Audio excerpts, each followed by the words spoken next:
organisma lah interaksi antara dua organisma. Okay, untuk simbiosis.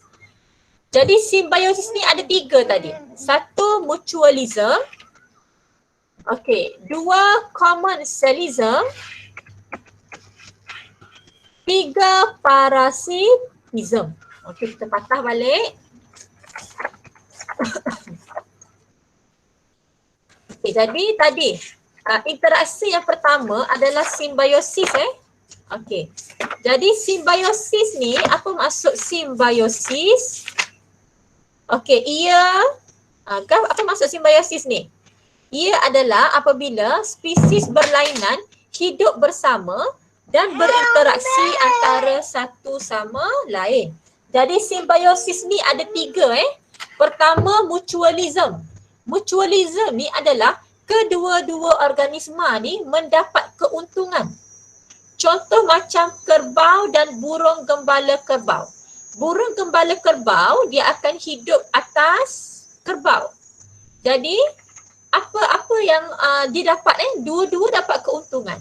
Macam burung gembala kerbau ni dia akan dapat makanan. Kenapa? Dia makan kutu. Kutu pada badan kerbau. Itu keuntungan dia dapat. Manakala kerbau, bila burung ni makan kutu dekat badan dia ni, dia kuranglah gatal tu. Jadi kedua-dua mendapat keuntungan. Jadi ini adalah mutualism. Lagi, rhizobium dan nodul akar. Okey. Lagi, ikan badut dan anemon laut. So ini adalah mutualism. Okey. Kemudian commensalism. Commensalism ni satu organisma dapat keuntungan. Manakala satu lagi tak dapat apa-apalah. Contoh macam ikan hiu dengan ikan remora. Ikan hiu ni dia tak dapat apa-apa manfaat. Tapi dia pun tak rugi. Macam ikan remora ni dia akan melekat dekat ikan hiu ni kan. Jadi ikan remora ni dia akan makan sisa makanan daripada ikan hiu makan ni. So ikan remora ni dapat makanan tapi ikan hiu tak dapat apa-apa, rugi pun tak, untung pun tak. So ini adalah commensalism. Okey. Macam pokok orkid dan batang pokok. Pokok orkid bila dia hidup pada batang pokok, dia akan dapat keamatan cahaya, lepas tu apa lagi? Dia akan dapat nutrien kan? Tetapi batang pokok tak ada apa-apa. Rugi pun tak, untung pun tak. So itu adalah commensalism. Kemudian parasitism. Parasit ni tak elok lah.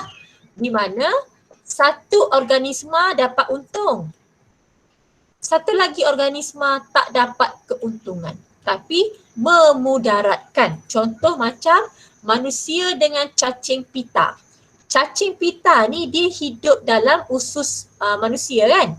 Jadi cacing pita ni dapat nutrien. Tetapi manusia akan kehilangan nutrien. So bila satu organisma untung, lagi satu rugi, mudarat, maka itu adalah parasitism.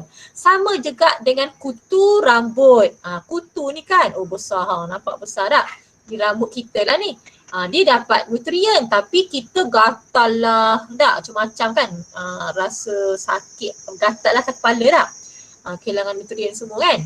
Okey, sengkenit kutu babi. Sama juga. Cacing. Ni cacing. Boleh parasitism. Okey, habislah untuk simbiosis. Tadi kita dah selesai untuk simbiosis. Sekarang interaksi biosis yang kedua, iaitu saprophytism. Okey, saprophytism. Saprophytism ni adalah interaksi antara organisma mendapat makanan daripada bahan organik mati. Contoh macam kulat ni kan. Kulat ni tumbuh kulat roti. So ini adalah saprophytism. Lepas tu pada batang pokok, tunggul pokok yang dah mati ni kan. Dia akan terurai kan. So cendawan hidup. So ini adalah saprophytism. Kemudian pemangsa komponen biosfer ketiga, pemangsaan. Ada haiwan yang menjadi pemangsa, ada haiwan yang menjadi mangsa. Okey, contoh, ular makan katak. Jadi ular ni pemangsa, katak ni mangsa. Dia yang dimakan. Ular ni yang memakan. Jadi singa. Singa adalah pemangsa, kuda belang adalah mangsa yang dimakan. Jadi pemangsa akan makan mangsa. Jadi pemangsa ni mesti kuat lah. Mesti ada gigi yang tajam. Mesti ada kuku yang tajam. Mesti ada apa lagi? Untuk dia menyerang, memakan mangsa. Ini adalah graf graf. Okey, tengok yang ni burung hantu. Burung hantu adalah pemangsa. Tikus adalah mangsa. Okey. Jadi burung hantu ni dia makan tikus. Apabila bilangan tikus banyak, okey cuba tengok okey sekarang ni kita nampak kat sini mula-mula bilangan, okey apabila bilangan burung hantu ni tinggi, okey kita nampak lepas tu bilangan tikus ni akan menurun. Kenapa apabila bilangan burung hantu meningkat, bilangan tikus menurun? Kerana banyak tikus dimakan oleh burung hantu. Menyebabkan tikus ni tak dapat nak membiak dengan cepat. Okey, bila kurang tikus, burung hantu ni kurang makanan. Jadi burung hantu ni pula akan mati, bilangan dia berkurang ataupun burung hantu ni berhijrah ke tempat lain, emigrasi. Emigrasi tu berpindah ke tempat lain. Kalau imigrasi berpindah masuk. Jadi bila burung hantu dah tak ada, dah mati, dah pindah tempat lain, dah berkurangan, tikus ni dapat membiak dengan cepat. Bilangan tikus meningkat kembali. Bila bilangan tikus banyak, maka burung hantu banyak makanan. So burung hantu pula akan meningkat bilangan dia. Sebab apa? Semakin banyak makanan, lepas tu ada burung hantu lain pindah masuk tempat tu. Bila burung hantu banyak, tikus pula makin sikit kerana dimakan oleh burung hantu. Inilah yang akan mencapai keseimbangan dinamik dalam ekosistem. Okey, kemudian persaingan. Persaingan ada dua Apa itu persaingan? Berlaku apabila organisma dalam satu habitat bersaing untuk mendapatkan keperluan asas yang sama. Ada dua jenis persaingan. Persaingan intraspesies dan persaingan interspesies. Kalau persaingan intraspesies, persaingan antara organisma yang sama spesies. Kalau persaingan interspesies, persaingan antara organisma yang berlainan spesies.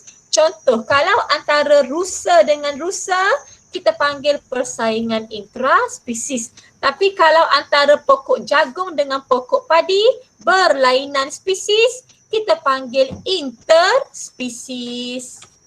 Okey.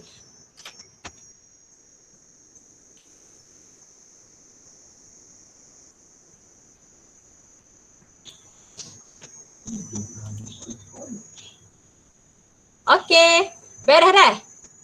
Sebab pukul 10 dah ni. Kata ada tak limat dah? Okey, kita sambung esok dah. Okey, kalau ada soalan boleh WhatsApp teacher dah. Okey, Assalamualaikum dan salam sejahtera. Okey. Kehadiran Atta dah. Okey, welcome. Kehadiran Atta dah. Okey, bye. Thank you, teacher. Okey, welcome.